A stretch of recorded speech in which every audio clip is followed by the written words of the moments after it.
하나님 아버지, 오늘도 하나님의 말씀을 전하고 들을 때에 하나님이 우리에게 하고자 하시는 주의 뜻이 잘 전달되게 하시고 하나님의 마음을 닮아 용납하며 인내하며 용서를 베풀어야 할 것과 또 하나님을 닮아 거룩하며 신실하며 분별해야 될 것을 잘 구별할 수 있는 영감 있는 사람들이 되도록 도와주시옵소서. 믿음으로 헌금한 손길들 위에 복을 주시고 주의 사랑을 기억하며 은혜를 기억하여 감사하여 싸우니 저들의 진실한 마음이 하나님 앞에 상달되고 행한 대로 갚으시는 하나님의 역사가 우리 안에 이루어지도록 도와주시옵소서. 예수님의 이름으로 기도하였습니다. 아멘. 하나님의 말씀은 계시록 2장 18절에서 29절까지 말씀을 함께 같이 합독하겠습니다. 요한계시록 2장 18절에서 29절까지 말씀을 함께 같이 합독하겠습니다. 함께 읽습니다. 시작. 두아디라 교회의 사자에게 편지하라. 그 눈이 불꽃 같고 그 발이 빛난 주석과 같은 하나님의 아들이 이르시되 내가 내 사업과 사랑과 믿음과 섬김과 인내를 아노니 내 나중 행위가 처음 것보다 많도다. 그러나 내가 책망할 일이 있노라. 자칭 선지자라 하는 여자 이세벨을 내가 용납함이니 그가 내 종들을 가르쳐 꿰어 행음하게 하고 우상의 제물을 먹게 하는도다. 또 내가 그에게 회개할 기회를 주었으되 자기의 음행을 회개하고자 하지 아니하는도다. 볼지어다 내가 그를 침상에 던질 터이요 또 그와 더불어 간음하는 자들도 만일 그의 행위를 회개하지 아니하면 큰 환난 가운데 던지고 또 내가 사망으로 그의 자녀를 죽이리니 모든 교회가 나는 사람의 뜻과 마음을 살피는 자인 줄 알지라. 내가 너희 각 사람의 행위대로 갚아주리라. 두아디라에 남아있어 이 교훈을 받지 아니하고 소위 사탄의 깊은 것을 알지 못하는 너희에게 말하노니 다른 짐으로 너희에게 지울 것은 없노라. 다만 너희에게 있는 것을 내가 올 때까지 굳게 잡으라. 이기는 자와 끝까지 내 일을 지키는 그에게 만국을 다스리는 권세를 주리니 그가 철장을 가지고 그들을 다스려 질그릇 깨뜨리는 것과 같이 하리라. 나도 내 아버지께 받은 것이 그러하니라.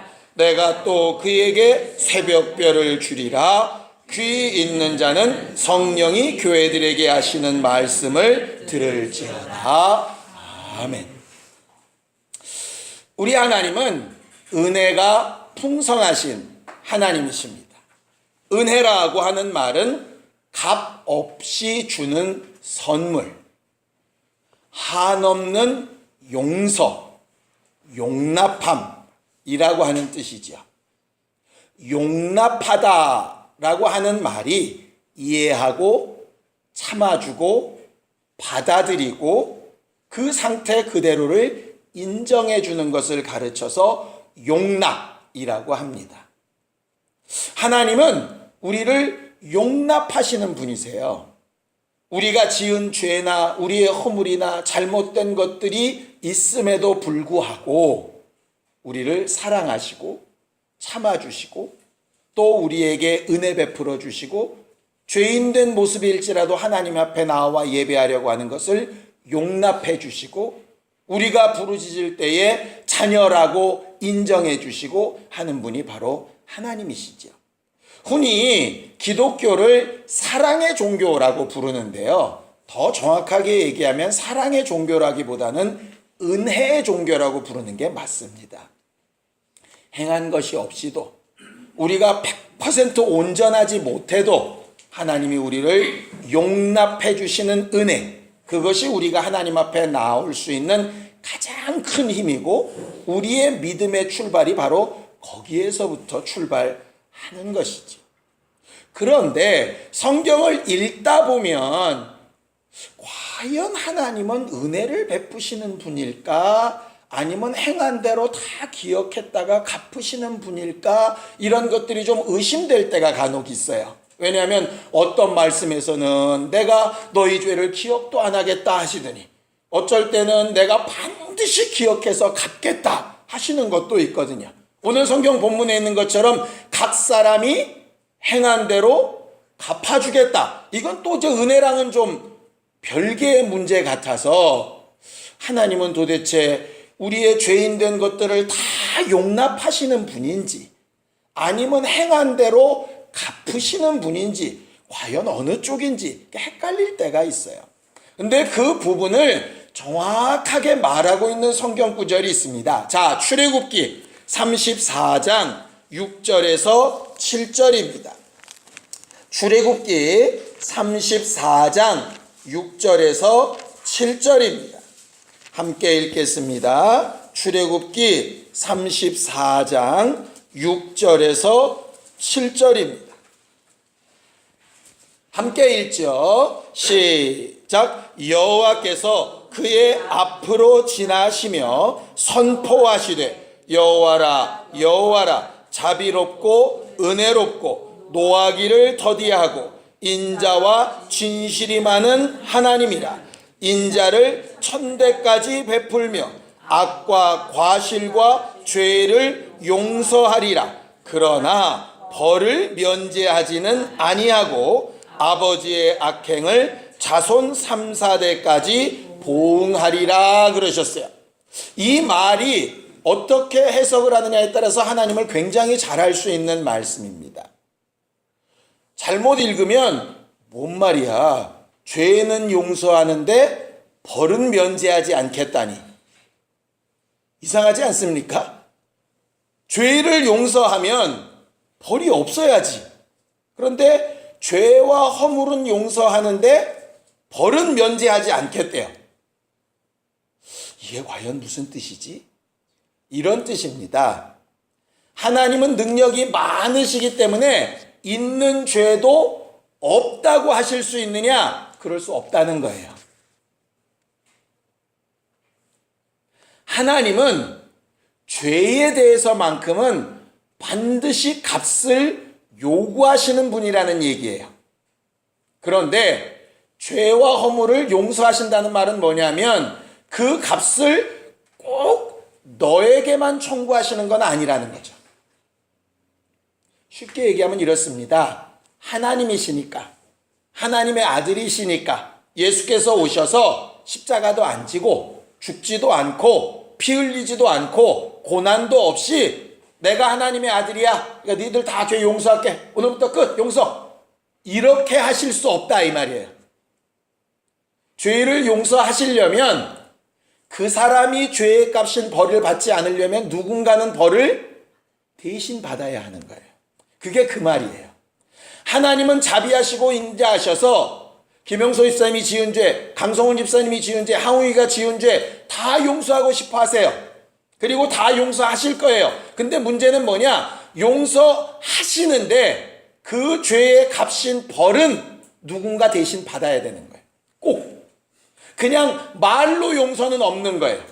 누군가는 대신 짊어져 줘야 되는 거예요. 이런 거죠. 어느 아이가 가서 가게에서 물건을 훔쳤어요.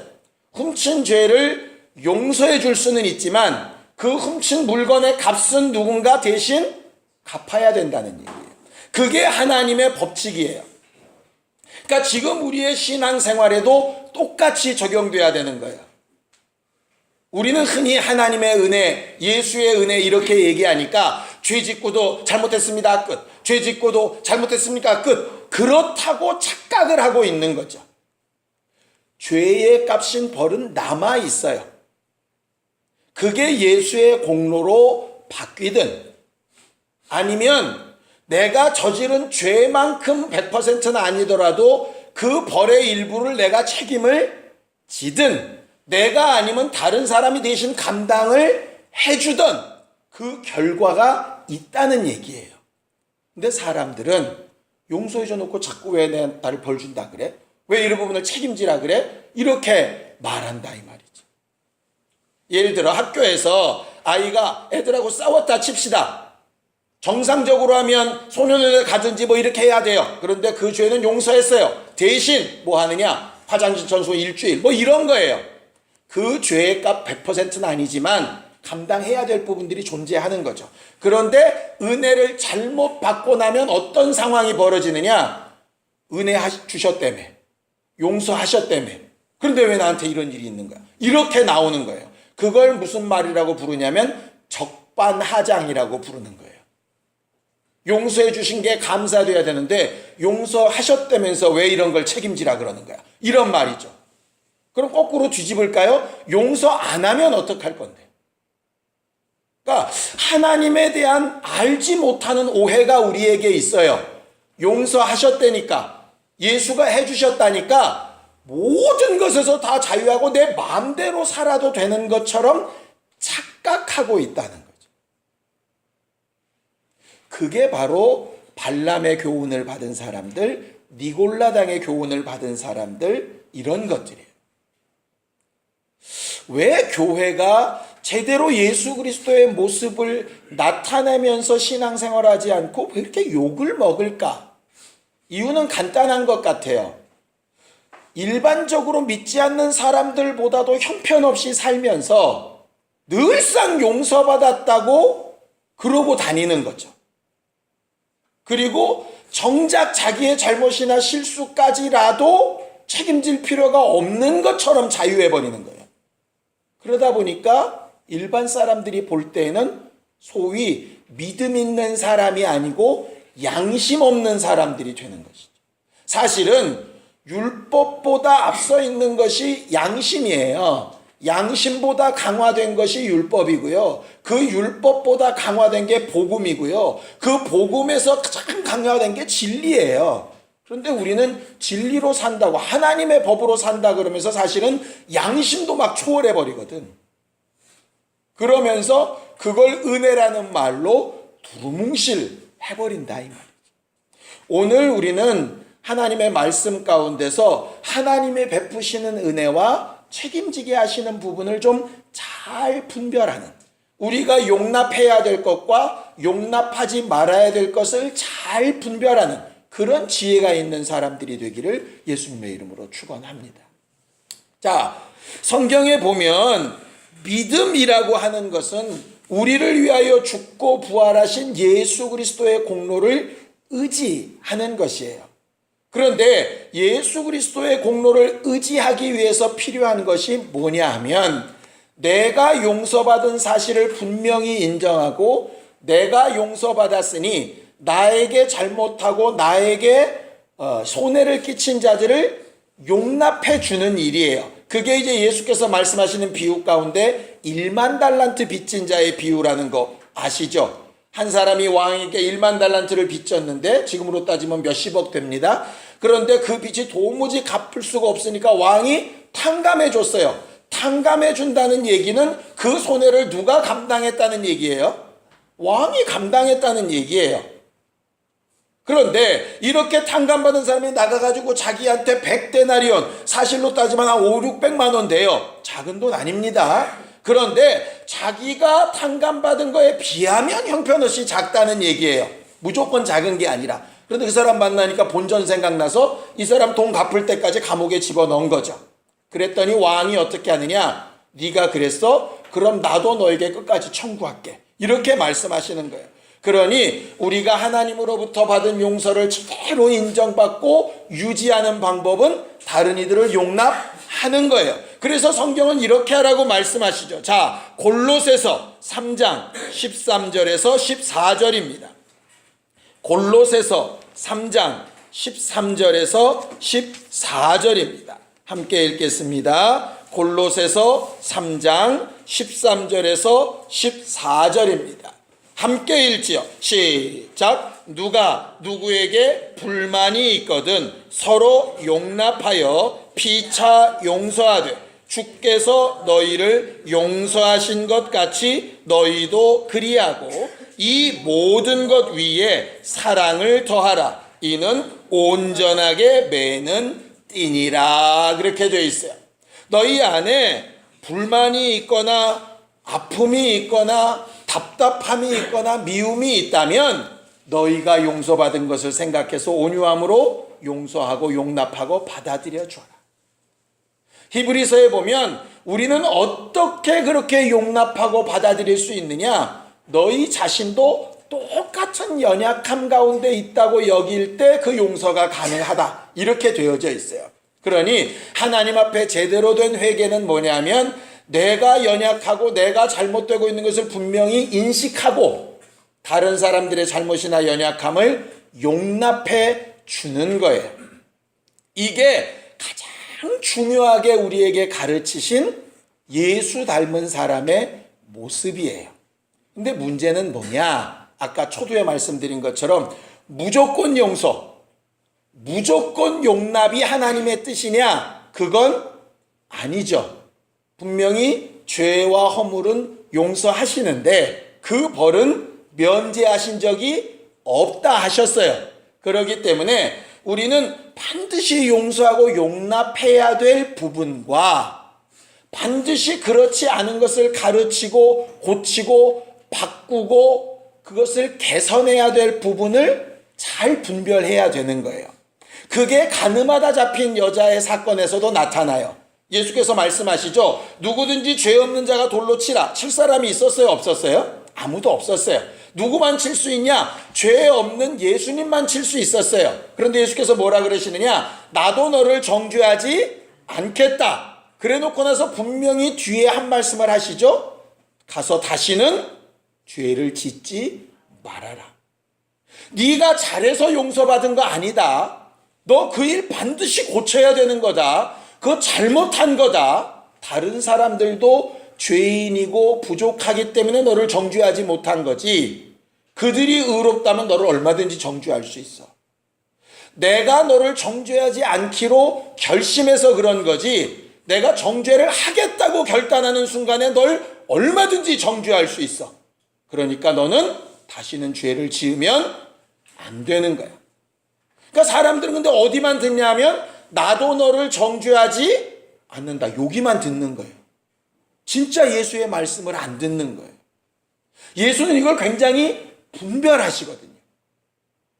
그 분별이 잘 안 되다 보니까 어떤 경우는 뒤에 것만 강조하다 보니까 앞에 용서하고 용납이 잘 안 되는 거예요. 그 대표적인 케이스가 누구냐? 에베소 교회예요. 우리가 첫 번째 봤던 에베소 교회.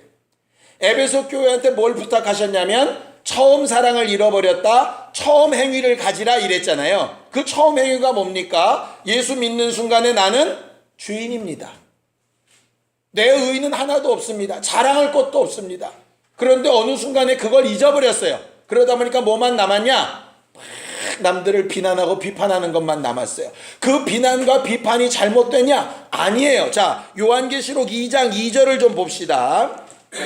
요한계시록 2장 2절을 좀 봅시다. 함께 읽겠습니다. 요한계시록 2장 2절 시작. 내가 내 행위와 수고와 내 인내를 알고 또 악한 자들을 용납하지 아니한 것과 자칭 사도라 하되 아닌 자들을 시험하여 그의 거짓된 것을 내가 드러낸 것과 이렇게 되어져 있죠. 거기 보면 분명히 하나님께서 그에게 칭찬하신 것이 있는데 자칭 사도라 하지만 목사라고 하는데 목사가 아닌 하나님의 사람이라고 하는데 하나님의 사람이 아닌 하나님의 말씀이라고 하는데 하나님의 말씀이 아닌 그런 것들을 잘 분별하는 일을 해서 칭찬받았어요.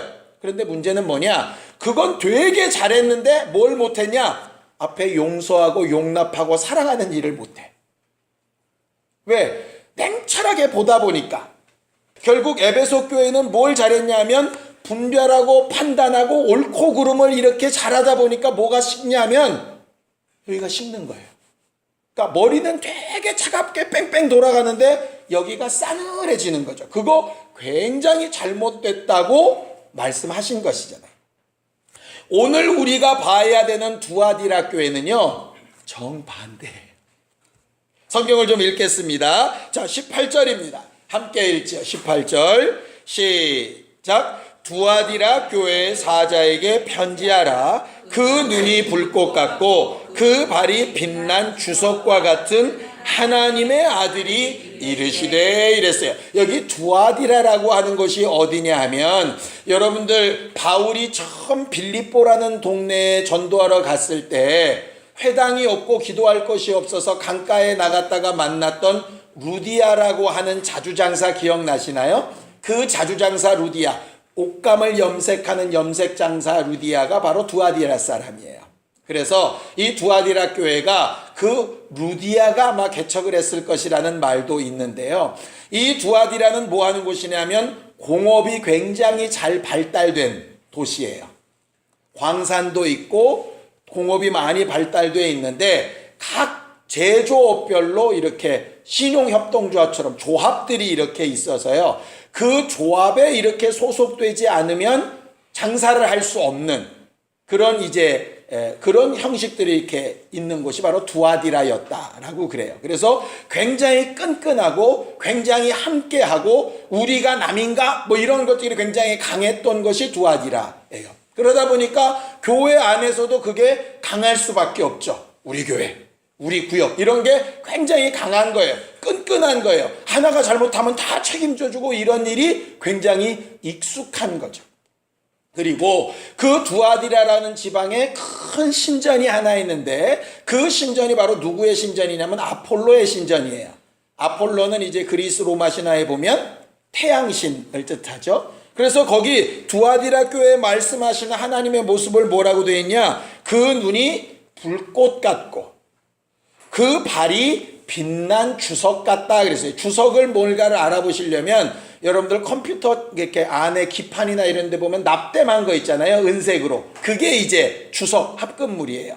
그렇게 은색으로 반짝반짝하는 은대용물로 쓰여진, 과거에는 우리가 청동기 시대에 구리로 칼을 만드는데 구리는 원래 약하잖아요. 전선처럼. 그래서 거기에 주석을 함께 넣으면 그게 이제 청동이 돼서 그게 이제 칼로도 쓰여지고 이렇게 단단하게 되어지고 움직이기도 쉽고 하는 게 이제 주석인데 은처럼 반짝인다 이 말이죠. 근데 눈이 불꽃 같고 반짝이는 신발을 신고 다니는 게 누구냐면 아폴로예요.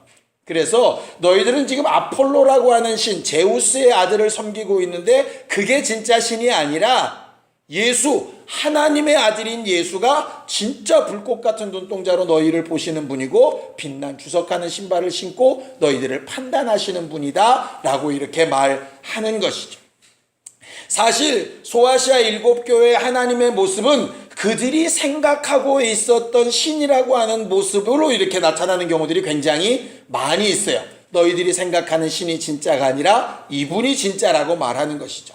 어쨌든 그 하나님이 이들에게 뭐라고 얘기하느냐. 19절입니다. 함께 읽죠. 19절 시작. 내가 내 사업과 사랑과 믿음과 섬김과 인내를 아노니 내 나중 행위가 처음 것보다 많도다 그랬어요. 에베소 교회는 열심히 하다 보니까 예전에 좋았던 것을 잃어버렸는데 두아디라 교회는 뭐냐 하면 사업, 사랑, 믿음, 섬김, 인내 모든 것이 다 처음보다 나중이 나은 거예요. 그러니까 어제보다 오늘이 낫고 오늘보다 내일이 낫고 계속 신앙이 성장하고 발전하는 거예요.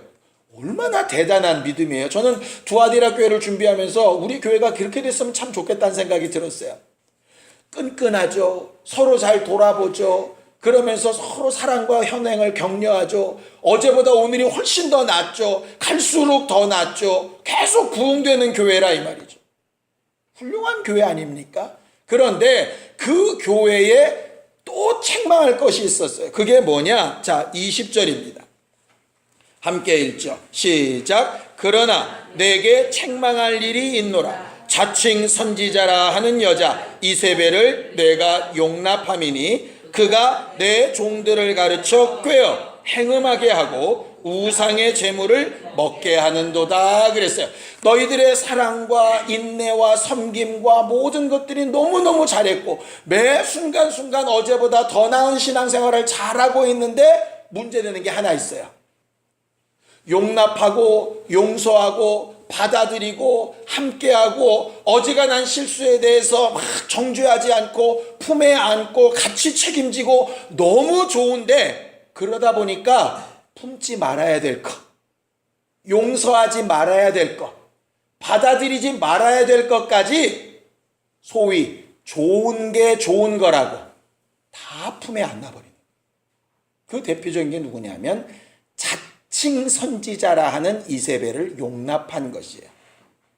이세벨이라고 하는 게 진짜 사람의 이름인지 아니면 구약에 나타난 아하방의 부인이었던 그 이세벨을 지칭하는 것인지는 정확하지 않아요. 어쨌든 그 행위는 구약의 아하방의 부인과 거의 비슷하죠. 근데 이 사람이 자칭 선지자래요. 이 굉장히 중요한 일이에요. 선지자는 원래 누가 선택하셔야 되는 거예요? 하나님이 선택하셔야 되는 거예요. 그래서 하나님이 선택을 하시면 선지자 노릇을 하다가 하나님이 선택을 안 하시면 원래 자리로 돌아가야 되는 거예요. 그게 선지자예요. 그런데 이 이세벨은 자칭 선지자예요. 스스로 영감이 있다. 스스로 나는 하나님 잘 안다. 스스로 하나님이 내게 말씀하셨다. 이렇게 말하는 사람이라는 거죠. 그러다 보니까 용납자라고 잘 받아들이고 마음 시작한 두아디라 교인들은 그 말을 믿는 거야.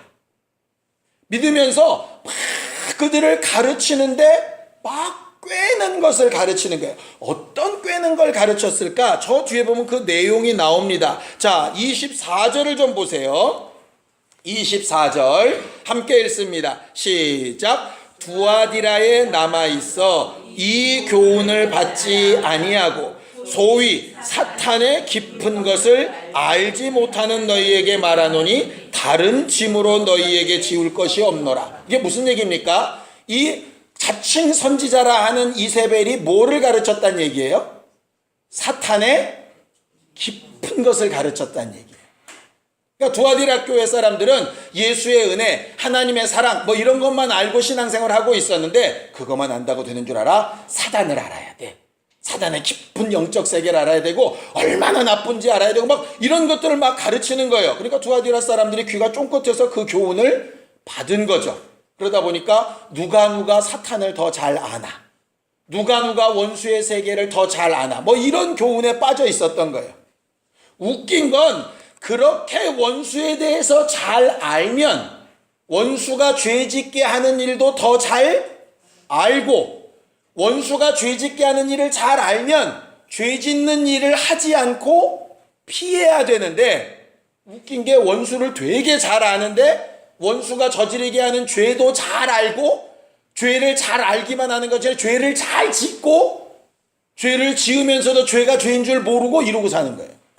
그러면서 원수에 대해서 잘한다, 사탄에 대해서 잘한다는 걸 가지고 음행을 막 저지르고, 교회 안에서 직분자끼리 그래 놓고 나중에는 우상 제물도 같이 막 먹고 마시고, 이런 일을 스스럼 없이 하는 거예요. 왜? 하나님에 대해서 잘 안다고, 자칭 선지자라고. 그래서 그 교훈을 받던 자들이 그렇게 한 무리를 이룬 거예요.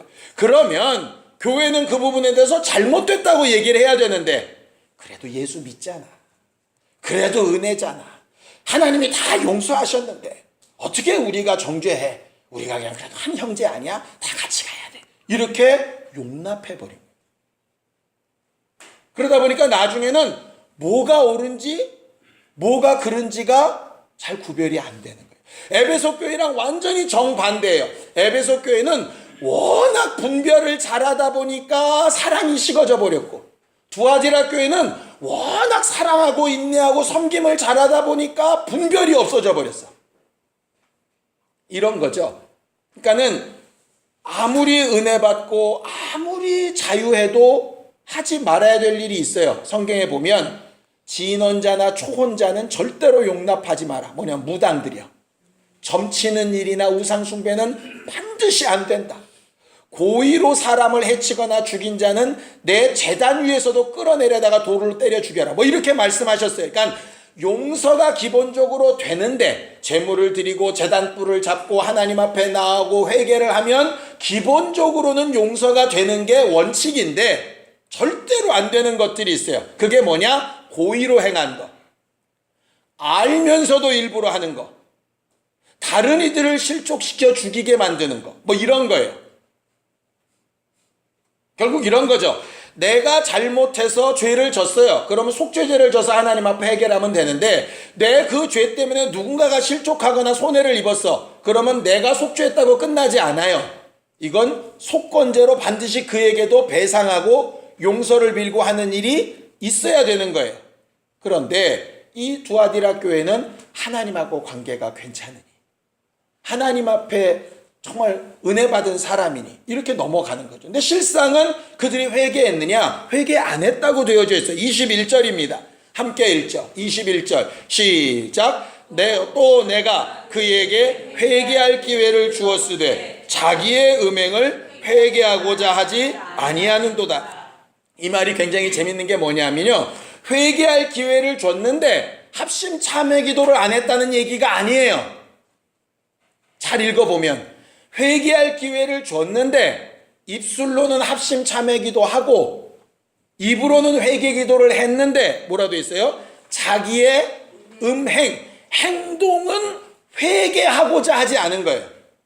하나님 앞에 마음으로 회개했으니까 행동은 굳이 안 바꾸려고 한다 이 말이죠. 이 말을 잘 들으셔야 돼요. 우리는 그럼 회개하면 행동으로 다시 죄를 안 짓느냐? 늘 얘기하는 것처럼 우리는 다시 죄를 져요. 그런데 그건 연약해서 어쩔 수 없이 안 하려고 하다가 하는 부분에서는 가능해요.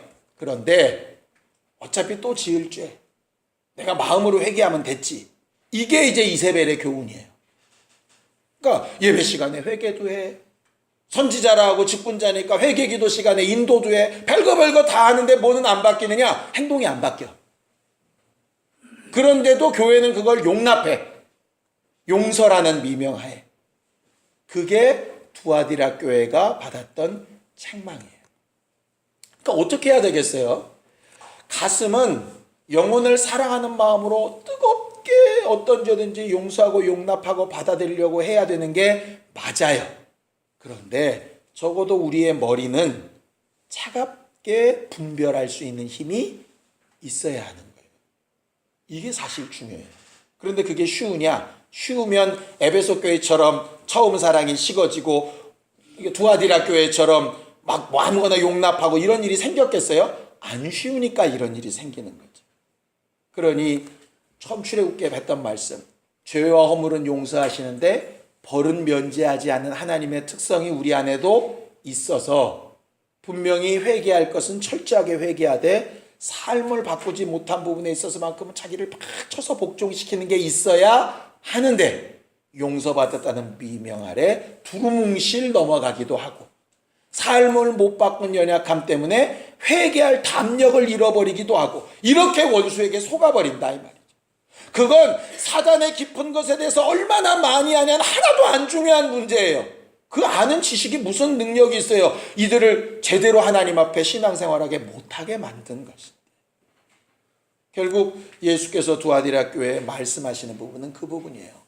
용납해야 될 부분과 하지 말아야 될 부분을 잘 분별해야 된다는 거죠. 자유한 것과 방종한 것을 잘 분별해야 된다는 거예요. 자원하여 해야 되는 부분이 맞지만 자원이라 그래서 정말 지 하고 싶은 대로만 하는 게 자원은 아니라고. 자원이라 그래서 그럼 누군가 교회에서 이렇게 부탁하고 행하는 일은 자원을 깨트리는 일처럼 함부로 생각하는 건 잘못된 일이라고 잘 생각해야 되는데, 우리는 흔히 한쪽에 이렇게 감동받고 은혜를 받다 보면 한쪽으로만 가려고 한다. 성경이 가르치는 바는 분명합니다. 실수로, 연약함으로, 부족해서 나온 결과라면 얼마든지 용납해 줘야 되는 거예요.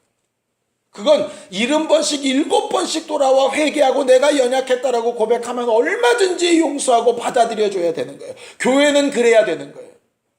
대신 회개하지 않거나 고의로 행했거나 은혜라는 미명 아래 삶을 바꿀 의지조차도 없는데 그걸 용서라는 미명으로 다 덮을 수는 없는 거예요. 쉽게 생각해 보시면 알아요. 아무리 힘들고 괴롭고 어렵게 살아도 예수 믿지 않으면 예수는 구원할 수 있는 방법이 없어요. 아무리 용납하고 온 세상을 사랑하고 싶어도 그를 구원하고 도울 수 있는 방법이 없어요. 그게 용납할 것과 하지 아니할 것의 경계선이에요. 그러니 우리는 어떻게 해야 되겠습니까? 회개할 기회가 됐을 때 그 기회를 사모하고 잡아야죠. 그래서 혹 영적 세계에 깊이 알면 좋지만 깊이 아는 것이 없을지라도 더 다른 짐을 지우려고 하지 않는다. 그저 지금까지 믿고 너희들이 유지하며 계속 성장해왔던 그거 끝까지 잃어버리지 않고 잘 지키면 돼. 그렇게 잘 지켜 끝까지 이겨내 이 일을 지키는 자들에게 내가 새벽별을 줄게. 그 새벽별이 예수, 은혜라는 말인데요. 은혜가 은혜되게 하는 일은 네게 달렸다는 말이에요. 행한 대로 갚아주겠다 하시는 거죠. 이번 한 주간 살아가는 동안에요. 나는 용서나 은혜라는 미명 아래 용납하지 말아야 될 것을 용납하면서 산 적이 혹시 있지 않나? 돌아보는 기회가 됐으면 좋겠어요. 나름 분별력이 있고 지식이 있다는 것 때문에 혹 용납하고 용서해야 되는데 날카롭게 정죄하고 배척했던 적은 없었나? 생각해 봤으면 좋겠어요. 이 두 가지를 다 손에 쥘 수 있는 사람이 성령의 음성을 들어가며 걸어갈 수 있는 교회의 모습이에요. 용서해야 될 것과 하지 말아야 될 것, 용납해야 될 것과 용납하지 말아야 될 것, 이 분별의 지혜가 오직 성령께 있으니 성령으로 충만한 우리 모두가 다 되기를 예수님의 이름으로 축원합니다. 함께 같이 기도하겠습니다. 하나님 아버지, 우리는 주 예수 보혈의 은혜를 깊이 기억하며 또 진리의 성령이 우리로 분별케 하심을 따라 용납해야 될 것과 그렇지 아니한 것을 잘 분별하는 지혜와 영감 있는 사람들이 되어지기를 원합니다. 우리의 날마다의 삶이 매일매일 한 걸음씩 주의 인도하심과 지도하심을 잘 받아서 성장하며 하나님의 마음에 합한 사람들이 되어져 가기를 원하오니 주여 우리 모두를 도우시고 인도하여 주시옵소서. 이제는 우리 주 예수 그리스도의 은혜와 하나님 아버지의 극진하신 사랑과 성령님의 감동하시고 역사하시는 분명한 증거가 용납할 것을 잘 분별하고자 하는 우리 모두 위에 이제부터 영원까지 함께 있을지어다. 아멘.